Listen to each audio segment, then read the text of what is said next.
Oi pessoal, tudo bem com vocês? Hoje eu vim falar sobre O A Terra Inteira e o Céu Infinito, da Ruth Ozeki. Eu recebi esse livro da editora Leia, pelo selo Casa da Palavra. E como vocês podem ver, eu li no meu Kobo. Esse aqui foi o maior livro que eu li no Kobo até agora. Ele tem 446 páginas. Sim, eu tô me acostumando ainda com o Kobo, eu ainda sou muito apegada aos livros físicos. Mas eu tô achando legal, assim. Vou falar um pouquinho sobre a história do livro. Ele tem dois focos. Um deles é uma personagem também chamada Ruth, que é escritora. E ela morava em Nova York, adorava Nova York, mas acabou casando e a vida acabou levando ela pra viver numa ilhazinha do Canadá, com pouquíssimos habitantes, uma coisa super praia interior, assim. Que é meio que pra fugir do mundo mesmo. Um dia ela tá andando na praia e encontra um saco com coisas dentro e acaba pegando, levando pra casa. E, enfim, pacote dentro de pacote, pacote, pacote, acha uma lancheirinha da Hello Kitty e encontra um diário e algumas cartas e um relógio e tal. E ela começa a ler esse diário que tá dentro, os papéis do diário estão dentro da capa de um livro, né? Tipo, como se tivessem tirado o miolo de um livro, colocado o miolo em branco, que é o Em Busca do Tempo Perdido, do Proust. E aí, enfim, ela começa a ler esse diário, que é de uma menina chamada Nao, que é japonesa, mas que morou muito tempo nos Estados Unidos e voltou pro Japão e tá se sentindo completamente deslocada. Então, um foco é a Ruth e um foco é a Nao. Então a gente lê uma partezinha da história da Ruth e uma partezinha do diário da Nao. Elas têm algumas similaridades entre si.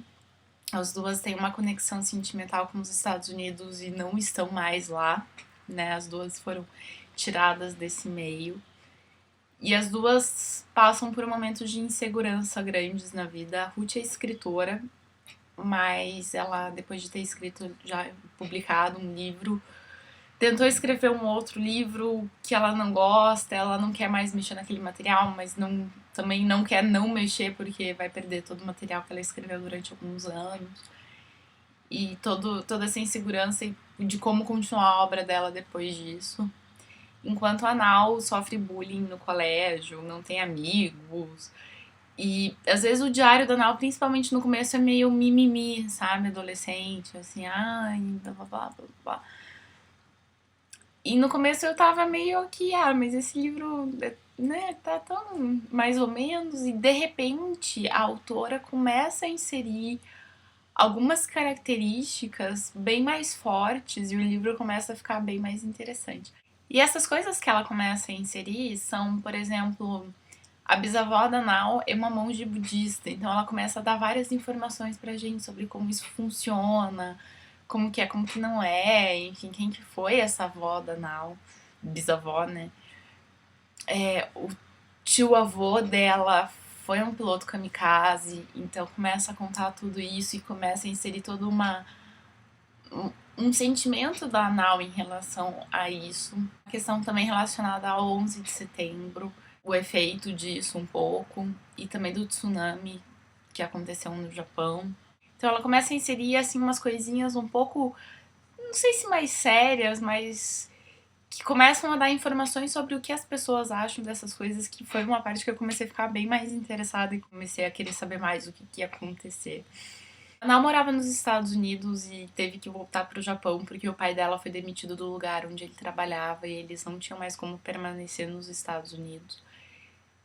E quando ela volta pro Japão, ela não consegue se inserir no colégio dela e ela sofre bullying. E, gente, que bullying! Que terrível! Assim, era muito pior do que os casos que a gente ouve de bullying aqui. E eu não sei o quanto disso é verdade, de fato aconteceria no Japão, mas é assustador, assim, você começa a ficar bastante apreensivo por ela, por tudo que ela tá passando e pela maneira com que ela tá lidando com tudo isso. E o pai dela não consegue achar emprego, mas então a mãe dela que tem que começar a fazer isso e tomar conta da casa. E o pai dela começa a entrar num estado de depressão e de tentativas de suicídio. E daí o suicídio começa a fazer parte da história de uma maneira bem mais forte, né, de todos os núcleos. E a história que no começo parecia meio bobinha começa a ficar mais densa, mais pesada. Apesar da Nau ainda ter um jeitinho adolescente de escrever e de ser aquele diário, e ainda ter um pouco de mimimi, mas a coisa fica bem num nível diferente.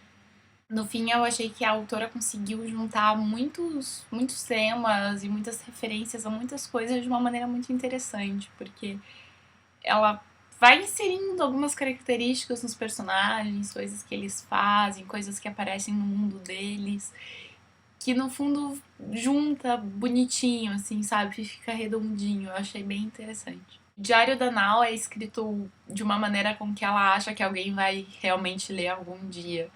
Porque ela escreve, você não acha que eu deveria ter feito tal coisa? Então ela meio que espera que esse diário encontre um leitor. E é interessante quando a Ruth se materializa como leitor da Nau. Também é um aspecto bem legal da construção do texto do livro.